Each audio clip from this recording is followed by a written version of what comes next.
दोस्तों, कभी कभी जिंदगी में एक पल ऐसा आता है जो हमारी पूरी दिशा बदल देता है।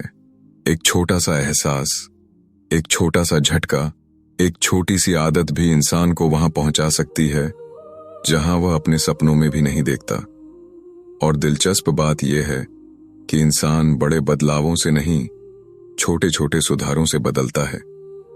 जैसे अगर आप हर दिन 1% खुद को बेहतर करते जाएं, तो साल के आखिर में आप 37 गुना बेहतर इंसान बन चुके होंगे। बस धीरे धीरे, कदम कदम और आदत दर आदत। आज जो कहानी आप सुनने जा रहे हैं वह सिर्फ किताब की कहानी नहीं है। यह हम सबके भीतर छिपे उस इंसान की कहानी है जो शांति चाहता है, खुशी चाहता है, अपने अंदर की रोशनी चाहता है, लेकिन भाग दौड़, तनाव और अनजाने डर उसे घेर लेते हैं। यह कहानी है जूलियन मेंटल की, एक ऐसा वकील जिसने सब कुछ पाया, फिर सब कुछ खोया, फिर असली सब कुछ पाया। अगर आपने कभी सोचा है कि पैसा है पर शांति नहीं, नाम है पर नींद नहीं, रिश्ते हैं पर मुस्कान नहीं, तो यह कहानी आपके लिए है।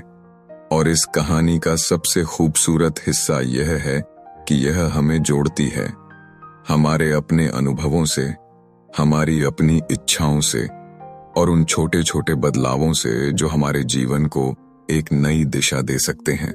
मैं चाहता हूं आप इसे कहानी की तरह नहीं, अपने जीवन के दर्पण की तरह सुने, क्योंकि जूलियन की यात्रा में हम सबकी झलक छिपी है।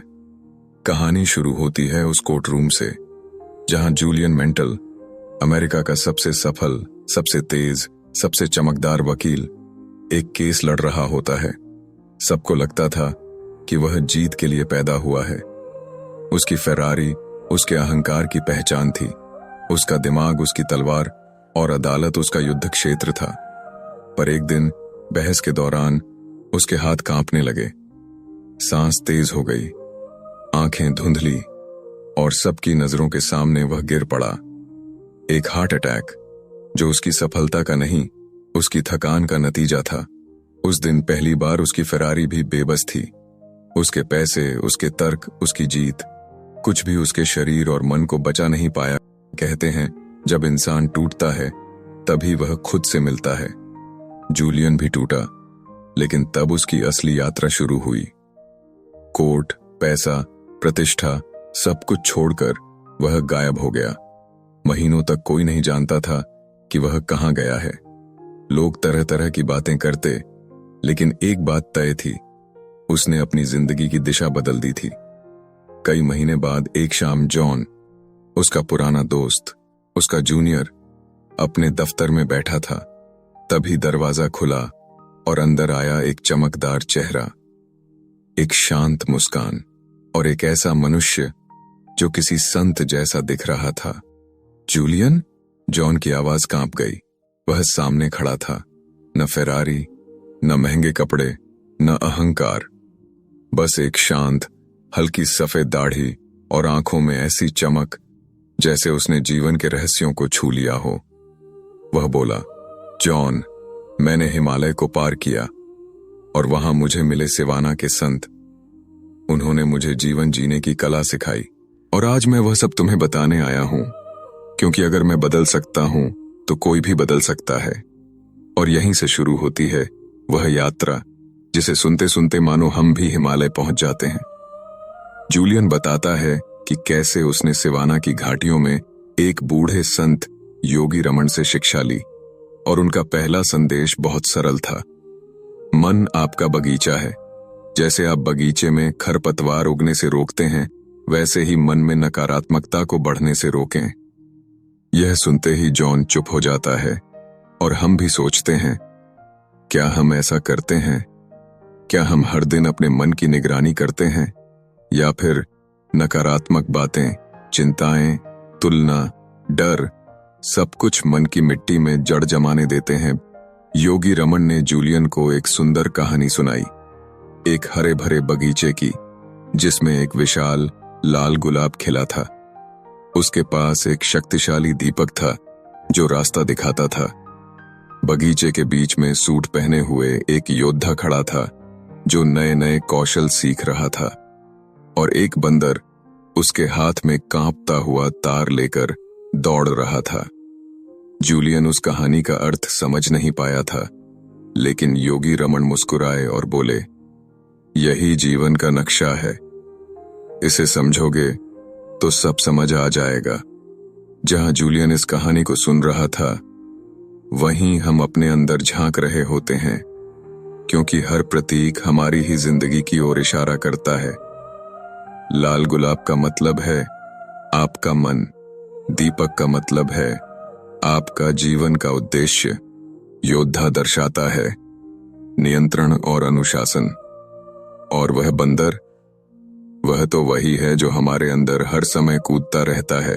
ये करो, वो करो, क्या होगा, क्या नहीं होगा, वही बेचैनी, वही मानसिक भाग दौड़।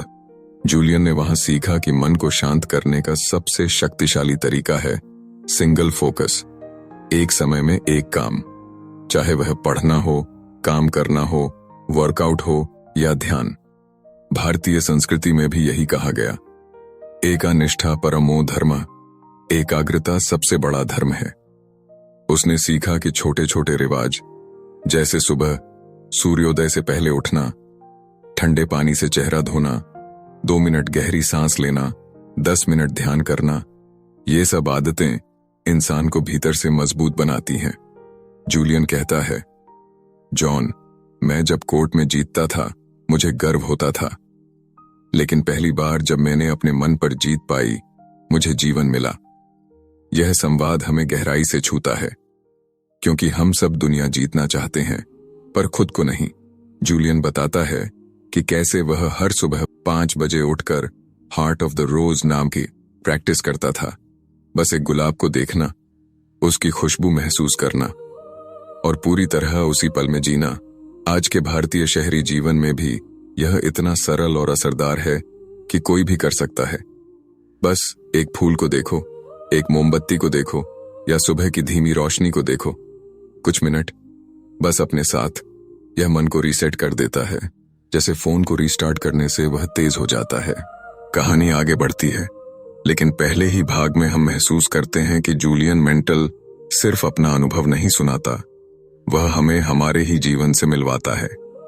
कभी कभी लोग सोचते हैं कि खुशी कहीं बाहर है, नौकरी बेहतर हो जाए, रिश्ते सुधर जाएं, पैसा आ जाए, घर बड़ा हो जाए, तब शांति मिलेगी। लेकिन हिमालय के उन संतों ने जूलियन से कहा, शांति अंदर से उगती है, बाहर से नहीं आती।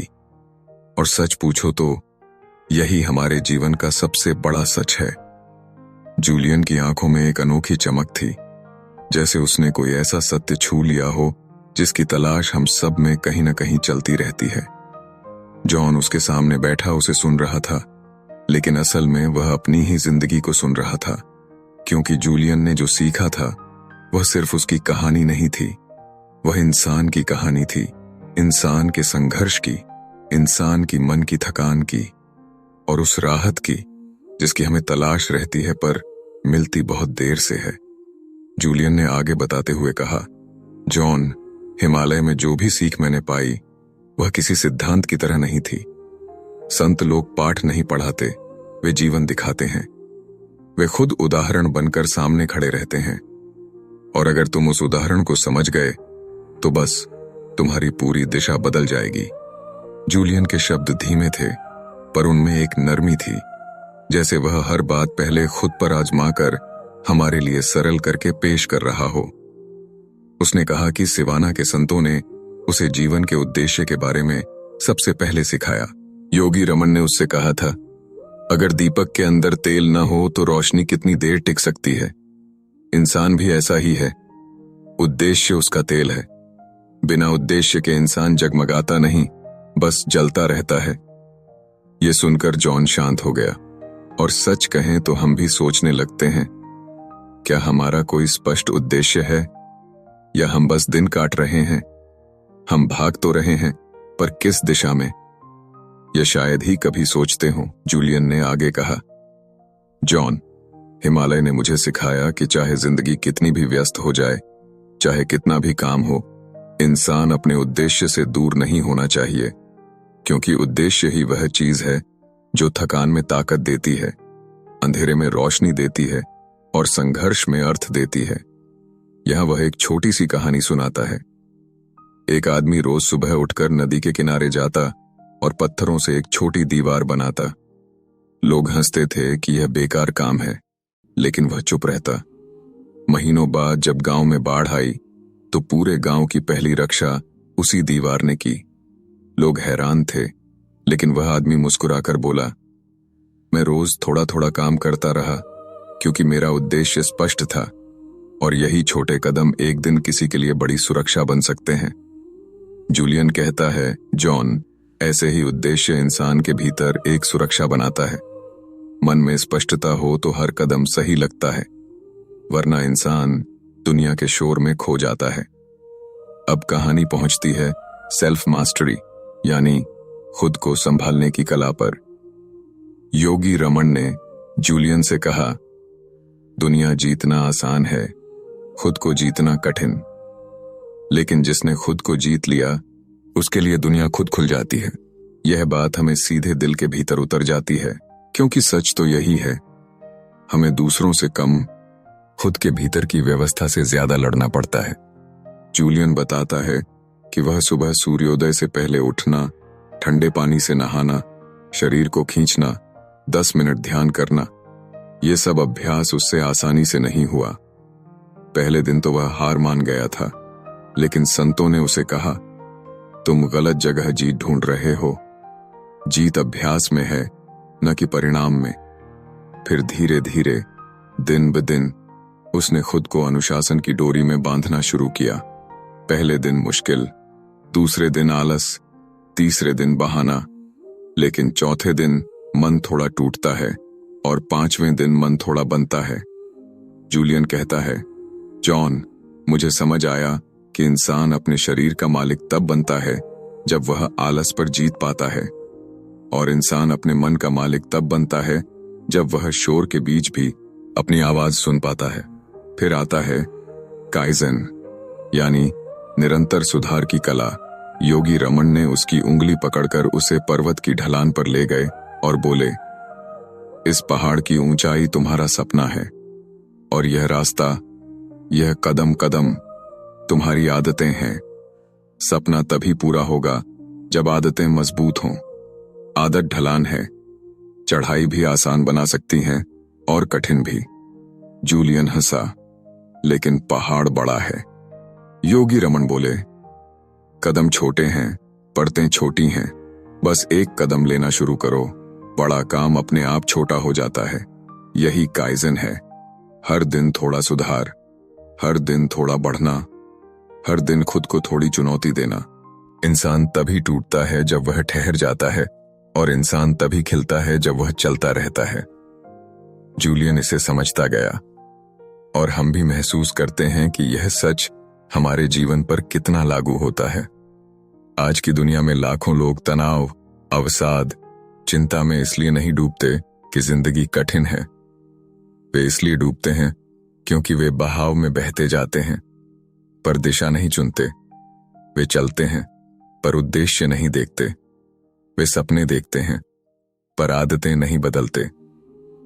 सिवाना के संतों ने जूलियन को सिखाया, छोटे विजन बनाओ, छोटे लक्ष्य बनाओ, छोटी जीत को मनाओ, बड़े सपने खुद पूरे हो जाएंगे। इसके बाद जूलियन बताता है कि उसे एक अनोखी प्रैक्टिस सिखाई गई, ऑपोजिशन थिंकिंग, यानी जब भी नकारात्मक विचार आए तुरंत उसे सकारात्मक विचार से बदल देना। जैसे अगर मन कहे मैं नहीं कर सकता, तो तुरंत कहो मैं कोशिश करके देख सकता हूं।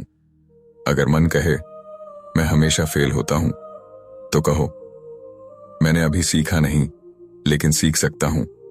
अगर मन कहे मेरी जिंदगी नहीं बदल सकती, तो कहो मेरी जिंदगी एक आदत बदलते ही बदल सकती है। यह मन को ट्रेन करने का तरीका है, और मन को ट्रेन किए बिना सफलता या शांति कुछ भी नहीं मिलती। मन को हर दिन सिखाना पड़ता है, जैसे बच्चे को सिखाते हैं, प्यार से, धैर्य से, रोज थोड़ा थोड़ा। अब जूलियन कहानी में एक और मोड़ लाता है। उसने सीखा कि इंसान का व्यवहार उसकी पहचान से आता है। अगर आप खुद को कमजोर समझते हैं तो आपकी आदतें भी कमजोर होंगी। अगर आप खुद को सक्षम समझते हैं तो आपके कदम भी मजबूत होंगे। संतों ने उससे कहा, खुद को देखना सीखो उस रूप में जो तुम बनना चाहते हो। यही विजुअलाइजेशन की कला है। अपने भविष्य को देखना, उसे महसूस करना, उसे जीना, ताकि वह सच बन सके। जूलियन बताता है, जॉन, मैं अपने भविष्य के जूलियन को देखता था, शांत, अनुशासित, संतुलित, और धीरे धीरे मैं वैसा बनने लगा। यही मन की शक्ति है, यही मन का जादू, और यही मन की दिशा बदलने का विज्ञान। जॉन, मैंने खुद को बनाया, संयोग से नहीं, आदतों से, और जिसने खुद को बना लिया उसके लिए जीवन एक उत्सव बन जाता है। जूलियन अब पूरी तरह एक कहानीकार की तरह बोल रहा था, लेकिन उसकी हर बात अनुभव से भीगी हुई थी, मानो उसने जो कुछ जिया हो उसे अब वह शब्दों में बदलकर दुनिया के सामने रख रहा हो। जॉन उसकी हर पंक्ति को ऐसे सुन रहा था जैसे कोई भूखा इंसान भोजन के इंतजार में बैठा हो, क्योंकि जूलियन की बातों में सिर्फ ज्ञान नहीं, राहत थी। एक ऐसा सुकून जो आज की तेज दौड़ती दुनिया में बहुत कम मिलता है। जूलियन ने कहा, जॉन, जब मैं सिवाना में था तो मैंने महसूस किया कि इंसान सिर्फ अपने मन का मालिक बनकर खुश नहीं हो सकता। उसे अपने शरीर, अपनी ऊर्जा और अपने समय का भी मालिक बनना पड़ता है, क्योंकि अगर शरीर थका है, मन बेचैन है और समय बिखरा है तो चाहे कितना भी ज्ञान हो, जीवन अधूरा रहता है। और यहां कहानी पहुंचती है संतुलन की कला पर। योगी रमन ने जूलियन से कहा था, मानव जीवन दो पंखों की तरह है, एक पंख मन है, दूसरा पंख शरीर है। अगर दोनों में संतुलन न हो तो उड़ान नहीं भर सकते। जूलियन ने जब यह सुना तो उसे अपनी पुरानी जिंदगी याद आई। उसकी दिनचर्या, रात के 2 बजे तक काम, कॉफी पर कॉफी, फोन पर चीखते क्लाइंट, हर समय तनाव, जल्दी जल्दी खाना और नींद बस 4 घंटे की। उसे लगा कि वह जीत रहा है, पर वह हार रहा था। धीरे धीरे, चुपचाप, अदृश्य रूप से यही गलती लगभग हर आधुनिक इंसान करता है। हम थक जाते हैं पर रुकते नहीं, हम टूट जाते हैं पर किसी को बताते नहीं, हम मुस्कुराते हैं पर अंदर से खाली होते हैं। जूलियन कहता है, जॉन, जब मैं हिमालय पहुंचा मेरे शरीर ने राहत की सांस ली, जैसे वह कह रहा था, शुक्र है अब तुमने मुझे सुना। फिर वह बताता है कि संतों की सबसे प्यारी आदत थी चलना। वे रोज घंटों चलते थे, पहाड़ों में, घाटियों में, पेड़ों के बीच। चलना सिर्फ शरीर के लिए नहीं, मन के लिए भी औषधि था। योगी रमन कहते थे, जब पैर चलते हैं मन रुकता है, जब मन रुकता है आत्मा खुलती है। हम में से किसी ने कभी महसूस किया है, थोड़ा सा चलने से, टहलने से, हवा लेने से हमारे विचार धीमे हो जाते हैं, तनाव हल्का हो जाता है, दिल सहज हो जाता है। इसलिए जूलियन ने सुबह की वॉक को अपना पहला नियम बना लिया और उसने महसूस किया कि जीवन का बोझ हल्का होने लगा। इसके बाद उसने सीखा ब्रीदिंग मास्टरी, गहरी सांस लेना, धीरे धीरे छोड़ना, मन को रोकना, विचारों को धीमा करना। भारतीय योग में इसे प्राणायाम कहा गया है और संतों ने भी यही सिखाया।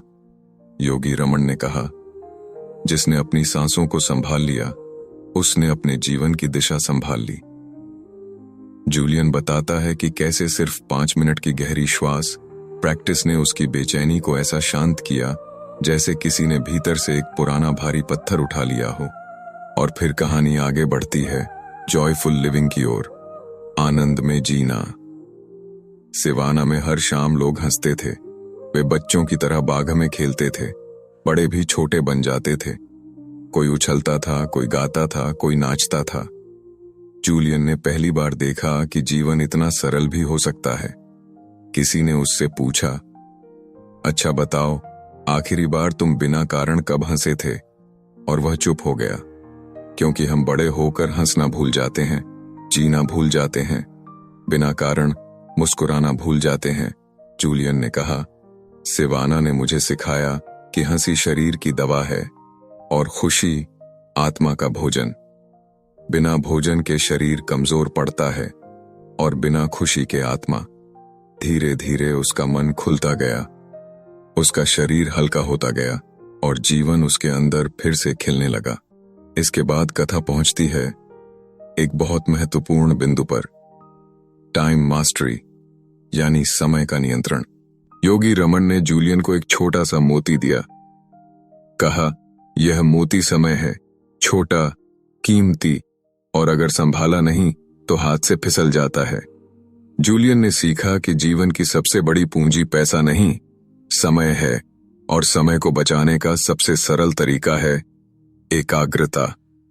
हम रोज घंटों उन चीजों में बर्बाद कर देते हैं जो मायने नहीं रखती। फालतू बातें, बिना मतलब स्क्रोलिंग, दूसरों के बारे में चिंता, परिणामों के बारे में डर, पुरानी गलतियों पर पछतावा। सिवाना में संतों का नियम था, सिर्फ वही करो जो करने योग्य है। जूलियन ने जब यह सुना तो उसे अपना पुराना ऑफिस याद आया। फाइलों का ढेर, क्लाइंट का तनाव, मीटिंग्स का शोर, ईमेल्स की बारिश। लेकिन वहां किसी काम में उद्देश्य नहीं था। वह सिर्फ इसलिए काम करता था क्योंकि दुनिया ऐसा करती थी। पर सिवाना में काम को आनंद बना दिया गया था। जूलियन ने अपने मन में कहा, शायद जीवन कठिन नहीं, हम उसे कठिन बनाते हैं। और यह सच है, अगर हम अपना समय वहीं लगाएं जहां मन और आत्मा दोनों खुश हों, तो थकान नहीं आती, काम बोझ नहीं लगता। जूलियन बताता है कि संतों के पास एक अभ्यास था, दिन का सबसे महत्वपूर्ण काम पहचानना और उसे सुबह ही पूरा करना। यह एक छोटा सा नियम था, लेकिन इससे उनका दिन उद्देश्यपूर्ण हो जाता था।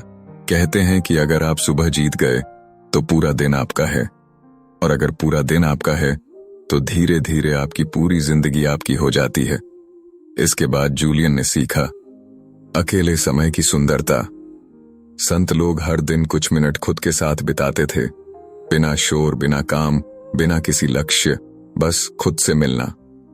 जूलियन कहता है, जॉन, पहले मुझे अकेलापन डराता था, लेकिन सिवाना में मैंने जाना, अकेलापन डराता तब है जब इंसान खुद से भाग रहा हो। अब वह हर दिन कुछ मिनट शांत बैठता था, कभी पेड़ के नीचे, कभी नदी के किनारे, कभी अपने ही कमरे में। धीरे धीरे इस आदत ने उसे उसका असली चेहरा दिखाया, वह चेहरा जो रोज के तनाव में, शोर में, जिम्मेदारियों में खो गया था। और शायद यही वह पल है जब हम महसूस करते हैं कि इंसान अपनी सारी ताकत बाहर ढूंढता है, जबकि असली ताकत भीतर सोई होती है। जूलियन कहता है, जॉन, मैंने सीखा कि जीवन का जादू किसी पहाड़, किसी संत, किसी किताब में नहीं है। जादू यहीं आपके भीतर ही है, बस उसे जगाना पड़ता है, दिन ब दिन, आदत दर आदत। जूलियन अब अपनी कहानी के अंतिम हिस्से में था।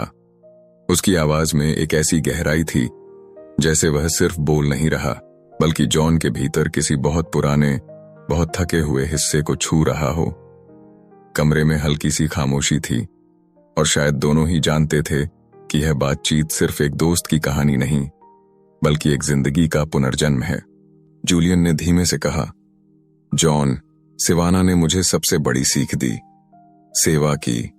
जीवन का असली अर्थ यह नहीं कि तुम क्या पाते हो, अर्थ यह है कि तुम क्या देते हो। वह रुका, जॉन की आंखों में देखा और बोला, हम सब अपने अपने संघर्षों में इतने उलझ जाते हैं कि दुनिया के दर्द को देखने की जगह ही नहीं बचती। लेकिन जब इंसान देने लगता है, समय, प्रेम, मदद, मुस्कान, तभी उसे महसूस होता है कि उसके भीतर असीम शक्ति है। सिवाना के संतों का एक नियम था, जो ज्ञान पाया उसे बांट दो, क्योंकि ज्ञान तब तक जीवित नहीं होता जब तक वह दूसरों तक न पहुंचे। यही कारण था कि जूलियन वापस लौटा। वह सिर्फ बदलने नहीं गया था, वह बदल कर लौटने आया था, ताकि वह दुनिया में थोड़ी रोशनी फैला सके। जॉन भावुक होकर पूछता है, जूलियन, क्या सच में इतनी साधारण आदतों से जीवन बदल जाता है? जूलियन मुस्कुराता है, वह मुस्कुराहट जो बहुत दूर पहाड़ों की शांति से निकली हो। हाँ जॉन, साधारण ही असाधारण बनता है। हम बड़े बदलाव चाहते हैं, पर छोटी आदतें ही बड़े परिवर्तन का बीज होती हैं। फिर उसने जॉन को वह आखिरी सिद्धांत समझाया जो सिवाना में उसे मिला। जीवन को सरल बनाओ। योगी रमन ने उससे कहा था, जितना सरल इंसान होता है उतना गहरा होता है, और जितना गहरा होता है उतना खुश होता है। जूलियन ने समझाया, जॉन, हम सब चीजें जमा करते जाते हैं, कपड़े, चीजें, फोन, इच्छाएं, गुस्से, यादें, लक्ष्य और भी बहुत कुछ। लेकिन जितना हम जमा करते हैं उतना ही हम भारी होते जाते हैं। सिवाना में लोग बहुत कम चीजों के साथ रहते थे, पर उनके पास बहुत कुछ था। शांति, स्वास्थ्य, खुशी, संतुलन, समय और दिल से निकलने वाली मुस्कान। जूलियन ने कहा, मैंने सीख लिया कि सरलता गरीबी नहीं, सरलता सच्ची संपन्नता है। और फिर उसने वह पल बताया जिसने उसे पूरी तरह बदल दिया। एक शाम पहाड़ों के बीच संतों का एक उत्सव था। हवा में दीपक जल रहे थे, सब हंस रहे थे, गाना चल रहा था और बच्चे फूलों की पंखुड़ियां उड़ा रहे थे। उस दृश्य में एक ऐसी पवित्र ऊर्जा थी कि जूलियन की आंखों से अचानक आंसू निकल आए। योगी रमन ने उसके कंधे पर हाथ रखा और कहा, ये आंसू कमजोरी के नहीं, जागृति के हैं। अब तुमने जीवन की सच्ची खुशबू पहचान ली है। अब तुम वह बन चुके हो जिसके लिए तुम यहां आए थे। जूलियन ने कहा, जॉन, उसी रात मैंने फैसला किया कि मुझे दूसरों को भी यह रास्ता दिखाना है, क्योंकि अगर मैं बदल सकता हूं तो कोई भी बदल सकता है। यह सुनकर जॉन में भी कुछ टूटने लगा और कुछ बनना भी, जैसे भीतर कोई पुरानी परत हट रही हो और उसके नीचे कोई नया साफ चेहरा दिख रहा हो। जूलियन ने अपने अंतिम संदेश में कहा, जॉन, जीवन बदलना कठिन नहीं है। कठिन यह है कि हम पहला कदम नहीं उठाते। हम इंतजार करते हैं, सही समय का, सही दिन का, सही मूड का। लेकिन सच है कि बदलाव आज ही शुरू होता है, अभी, यहीं, एक छोटी सी आदत से।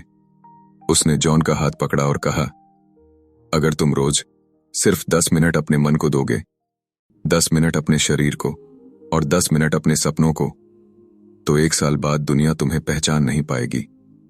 उसकी आवाज में सच्चाई थी, गहरी, अटल, शांत। जूलियन अब जाने के लिए खड़ा हुआ। उसका चेहरा चमक रहा था, जैसे किसी की जिंदगी की धूल झाड़ने के बाद उसकी अपनी रोशनी और बढ़ गई हो। जॉन ने धीमे से पूछा, क्या तुम फिर मिलोगे? जूलियन ने मुस्कुराकर कहा, जब भी तुम्हें मेरी जरूरत हो, मैं यहीं हूं, तुम्हारे भीतर। क्योंकि जो ज्ञान तुमने आज सुना है, अब वह तुम्हारी आत्मा में है। फिर वह दरवाजे की तरफ चला गया।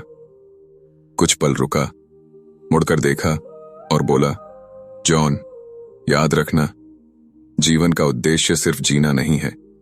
जीवन का उद्देश्य है बेहतर बनना, सुंदर बनना, शांत बनना और दुनिया में थोड़ा उजाला छोड़ जाना।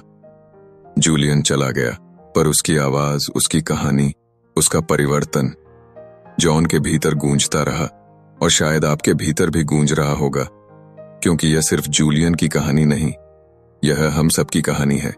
हम सबके सपनों की, सीखों की, गिरावटों की और दोबारा उठने की।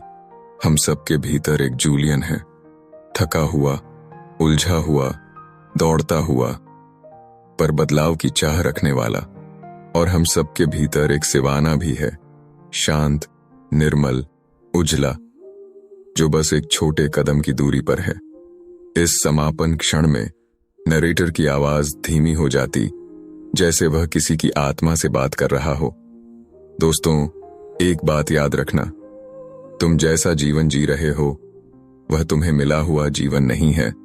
यह बदला जा सकता है, थोड़ा थोड़ा, दिन ब दिन, आदत दर आदत। उसके शब्द हवा में तैरते हैं। तुम्हारी जिंदगी तुम्हारी है, उसे किसी और के शोर में मत खोने दो। उसे अपनी रोशनी दो और देखो कैसे पूरा ब्रह्मांड तुम्हारे लिए रास्ता बनाता है।